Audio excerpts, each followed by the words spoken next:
I subvintiu als verbs. Els verbs. El verb ser en el present. Jo soc, tu ets, ell és, nosaltres som, vosaltres sou, ells són. Un exemple. Jo soc la professora.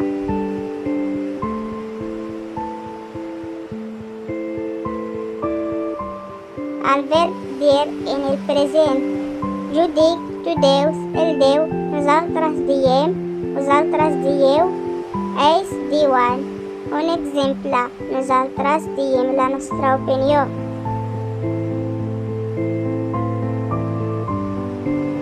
El verb tenir en el present. Jo tenc, tu tens, ell té, nosaltres tenim, vosaltres teneu, ells tenen. Un exemple. Tu tens 18 anys. Gràcies per la vostra atenció. Si us ha agradat el vídeo, no oblideu deixar un like i subscriure al canal.